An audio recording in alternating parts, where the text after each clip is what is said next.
An important life lesson that I've learned recently is that when people start to realize that you are not controllable, in the sense that, yeah, maybe there are a few things that you have to do. Like if you have a job, you have to commit to a certain amount of hours at that job, or you have to commit to a certain amount of work to be done at that job. But provided you are complete with the tasks and you're complete with your hours, like you're out of there. You know, you're there to do a job, you're there to do what needs to be done and do your part, and that's that. And then with relationships, specifically with the modern woman, when they realize that you as a righteous man cannot be controlled and you refuse to be manipulated, it's almost as if they wonder why you're not simping for them. Like, why is this guy not like the other guys that all want me? Why do I have to work to get his attention? Why do I have to work to keep him around? Because the modern woman has been so cultivated and brainwashed in that cultivation to believe that all they have to do is just exist, and their sexual liberation is going to lead to something. Who does anyone even know what sexual liberation is supposed to lead toward? Like, what is it supposed to go toward? Just fun? You know, is that what we're here for? Is just fun? Now, I'm not saying you can't have a life, and this isn't a video to bash women of any kind, because I do respect the traditional women. I respect the women that are loyal in their relationships. I respect the women that are capable of being feminine, that are capable of cooking and cleaning, that are capable of actually doing what is needing to be done and actually want a family. You know, I respect those kinds of women. But the women that are all about this sexual liberation don't realize that their sexual liberation, quote unquote, is leading to their sexual bondage. They're really bonding themselves to sin. And what I mean by that is not anything in the religious sense. It's in the sense of they're bonding themselves to a lifetime of regret and humiliation stuck inside themselves. Humiliation is a profound emotion, but there are limitations to how people can actually feel humiliation, depending on whether they are capable of addressing other emotions or reality in general within themselves. And as for your work situation, a lot of the times, if you're the one that just does their job and goes home, you know, you're the weird one. But you know, that's okay. That's okay. And because a lot of the times the people at your workplace, you know, sure, it's probably not a toxic work environment. You know, thank God for that. However, there's still a lot of fake people there. And it's not like you want to associate yourself with the fakeness. Because a lot of the times the people that are fake are the ones that end up hating you the most. And they will not like you. Because you're the one that's real. You don't bullshit. You don't waste the time. You don't do anything that is counterproductive to anybody's self-betterment around you. You just keep it real and keep it moving.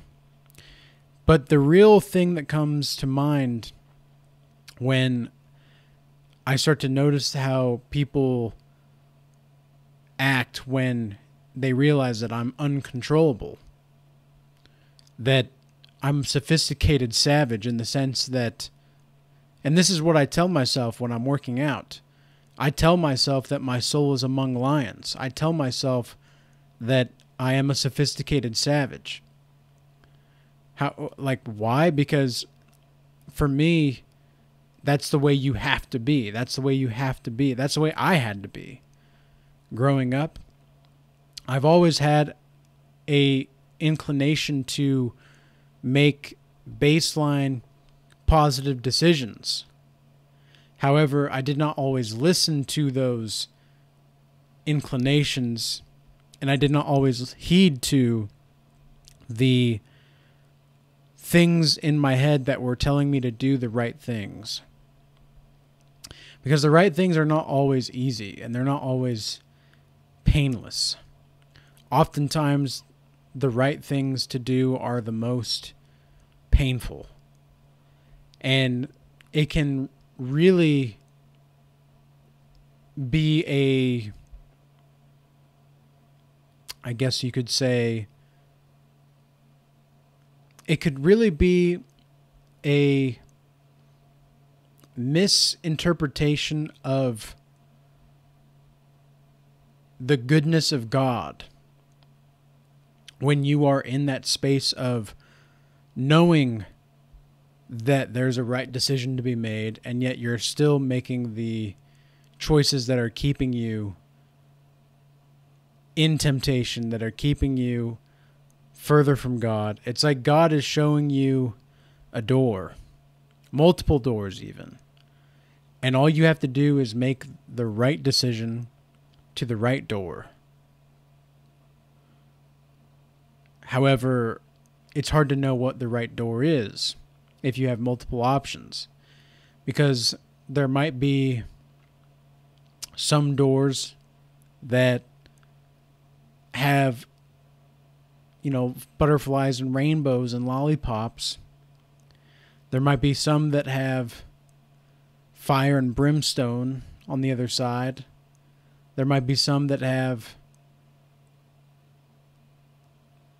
like a winter wonderland on the other side, and there are some that have a dark, cold, wet, dreary environment on the other side. But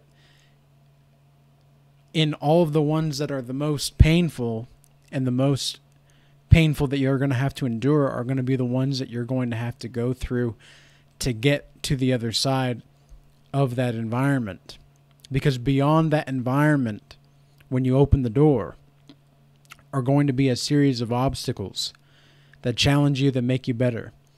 And something that I've learned, especially with working out, is that the pain that you feel will serve you if you allow it to. And it takes a very conscious action.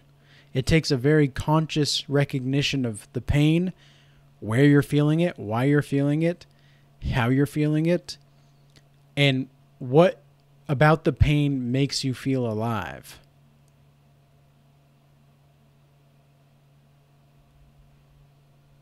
And so you're going to simply have to outwork the devil and outwork the pain itself.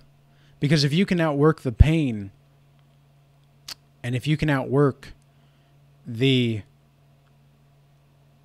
people that are around you, that you see, that are actually having the devil's horns come out,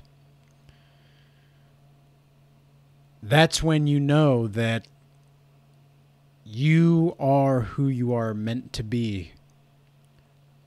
And that's a good feeling, but it's also a scary feeling.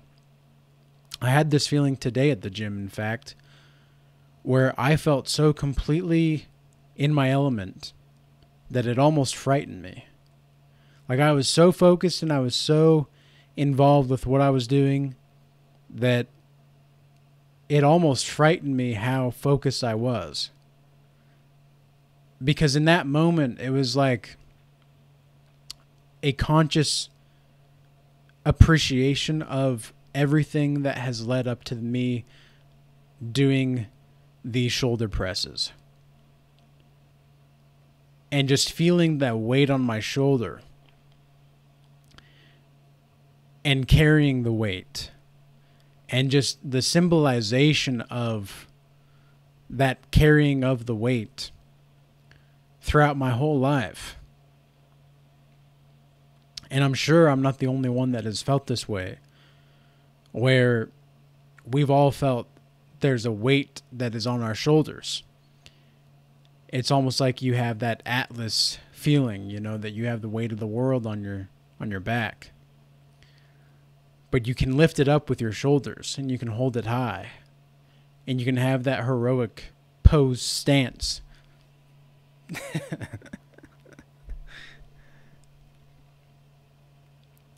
And that's what it felt like doing those shoulder presses. I guess they were technically military presses because it was with the bar. And just all of the things that I've had to overcome to get to that point. To get to this gym that I wanted to go to for so long, that I knew was going to be a little bit more expensive than the other gyms that I go to. However, the people that are there are far more fit, and they actually take themselves a little bit more seriously. Even though they're not completely, you know, they look good, but they're not all mentally there either. And there are a few, though, that are decent human beings that I haven't met specifically, but I have talked to them in passing, just, you know, respectfully and cordially. Didn't have like a super long conversation, but enough to know that this was a decent human being. In fact, there's one lady there. She has to be in her 70s or 80s. And every morning she goes around the track. There's a track that goes around like the squat racks and some of this other place, like this other section where you can do like the ropes, and you can also do like medicine balls, and there's a group of treadmills there as well. And anyway, there's a track that goes around this section. And every morning, well, at least most mornings during the week, there's this lady there, again, 70s or 80s, and she runs as fast as she can around the track. How cool is that? You know, that's someone that hasn't given up. And so I look at this woman that's like 70 or 80 years old, and it inspires me because like one day we're all going to be like that. One day we're only going to be able to give as much as we can.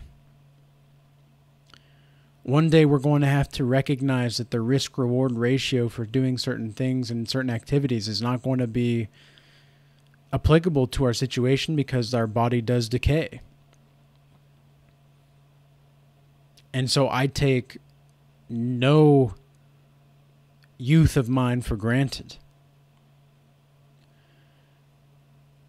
And I really enjoy doing what I do in the gym. I never really appreciated the mobility of the body. I never really appreciated the mobility and the nutrition side as well, as much as I could have when I was younger. And I'm pleased to be in a state where I can look at someone like this 70 or 80-year-old woman and be inspired by her fortitude just to keep going and doing what she can. And so I think that's really the main message for today, is to, whenever people start to realize that you're uncontrollable, Just keep doing what you can. And just keep going. Keep moving. Just like we're all going to grow old, right? We're all going to be like that 70 or 80-year-old woman. Obviously, some of us are going to still be like men, hopefully, unless the letter people come for us and make us all turn transgender or something. But but hopefully, no matter who we are, we're all going to be, and what we are, we're all going to turn old. And so are you going to be that 70 or 80-year-old person that can barely walk because they haven't taken care of themselves? Or are you going to be like that 70 or 80-year-old woman that runs around the track as much as she can, as fast as she can, and really tries to make a difference in her own life? Because she doesn't want to give up. He doesn't want to give up. Keep that fighter mentality. Keep that passion in your heart to continue forward. And with that being said, peace be with you. Till next time.